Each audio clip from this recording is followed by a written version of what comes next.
Time now for Smart Charts with Abigail Doolittle, where we take a look at a timely topic through the charts with some of the street's top technicians. And Abigail, you're going to commodity heavy today, is that it? You're right about that, Romaine. We're actually not going to be looking at that ISM number in stocks, but we're going to be looking at gold, which could be one way that you'd want to play a potential downturn in manufacturing, along with oil. To do this with me, I have John Gagliardi of Fidelity Investments. Thanks so much for joining me, John. And yes, let's avoid ISM and all of this drama that we've had on the day and take a look at gold. But that could be a good haven to play against any sort of potential recession and or correction in stocks. And you have a chart that you brought with you back in June, and it has not changed except for the fact that you got the breakout you wanted. Yes. So last time I was here, we were talking about how gold is one of these great things for technicals. It does everything that you want.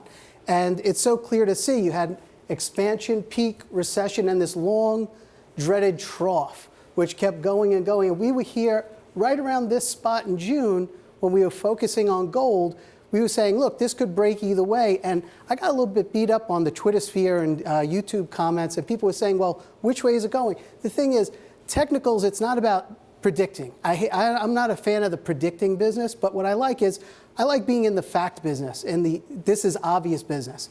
And if you have an entry here and this is your stop, this looked like a decent setup for a trade, which can then turn into a long-term investment. So this is on the GLD, and I also see that you have a MACD that was looking pretty positive. I could actually start, so it looks like it's starting to go down into a sell signal, and then that's volume. But talk to us about how that helps frame your bullish call. Yeah, so when you see MACD is kind of wound up in this very, very tight space, it wanted to break one way or another, and in this case, of course, it broke up. And now we've got a pullback, so now we've got a confirmed uptrend. And in any confirmed uptrend, any buyback is a buyable event on any pullback. So now that we have a pullback going on, the question is, where should you get in? And this is a tough one.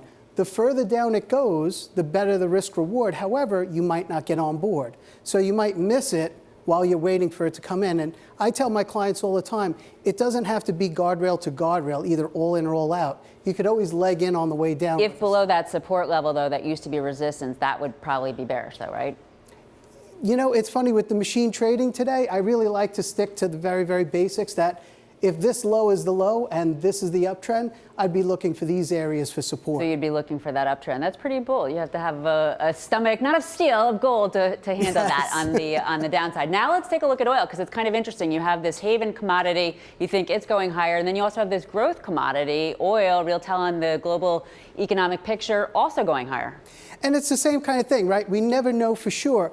But you have to look at the weight of evidence. So if you look back here, 2015, 2016, oil was breaking down pretty hard. And you can see this huge decline here from one low to the next.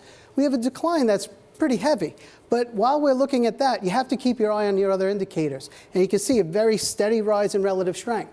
So you've got this massive divergence in relative strength. And how did that work out? Well, we had a 100% rise in the price of, this is the oil drillers. So in this particular ETF, XOP, we had 100% return. Now, this could be seen from a trader's point of view as mean reversion, or it could be seen as what might wind up becoming a longer-term investment if it worked out. It didn't really work out, because here we are again, right back at the same lows. But interestingly, we're seeing the same divergence. Now, does that guarantee anything? There are no guarantees on Wall Street. Right. So, but for the near term, you're potentially bullish on oil, the drillers, the entire space. I have to believe, though, that if you think that oil and gold are going higher, you think the dollar is going lower? It could be a weird divergence where we see something that's out of the ordinary, but this would definitely be a whole late stage cycle where all commodities are supposed to do well in late stage.